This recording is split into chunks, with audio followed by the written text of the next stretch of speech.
I'm back with your roundup. It is Thursday, April 23rd. Let's start with the question of the day. Is North Korea's leader Kim Jong-un dead? Do we have the answer to this question? No. Has he been missing? Yeah. Will we miss him? Not really. So let's talk about coronavirus.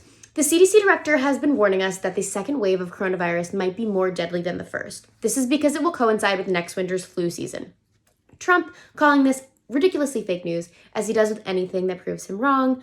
Speaking of proving him wrong, let's move back to when earlier in the coronavirus crisis, he was promoting the anti-malaria drug hydroxychloroquine as a treatment for coronavirus. It came out he had financial backing behind one of the companies who makes hydroxychloroquine, and testing has come out and said that the drug actually has little to no benefit for treating coronavirus.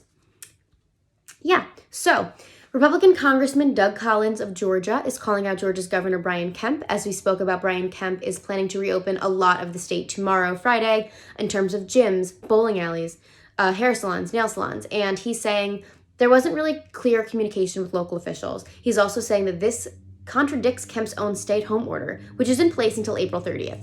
Trump actually came out and said that he disagrees with some of the facilities Kemp is opening this early.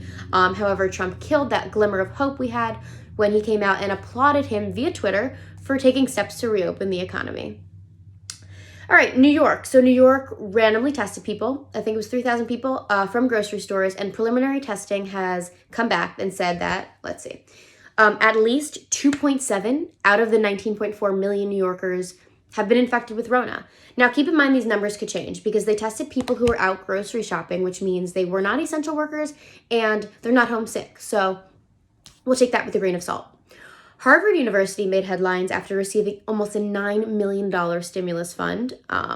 They've given back the money. However, I'm sure they'll get it back really quickly when somebody's kid wants to go and they get like a donation to the school, or Aunt Becky's kids want to go. Aunt Becky hit them up. All right, so in other fancy college news, the first patients have enrolled in human trials of the Rona vaccine at Oxford in the UK. They're going to study effects of the vaccine and also possible treatment options for coronavirus. And lastly, I was asked to mention the immigrant exclusion from the stimulus checks. Basically, it's complicated. Let me try to give you a quick rundown. If you don't have a social security number, you won't be receiving a stimulus check. If your spouse doesn't have a social security number and you are the dependent of your spouse, you will not get your check. There's a lot you need in terms of eligibility, and I could go through that with you if you text me because I did a lot of research for someone who was curious. Worth watching, Las Vegas Mayor Carolyn Goodman is out of her damn mind. It's pretty entertaining. And tonight is the NFL draft. So let's hope we have a football season. That is it. Have a good weekend, guys. Bye.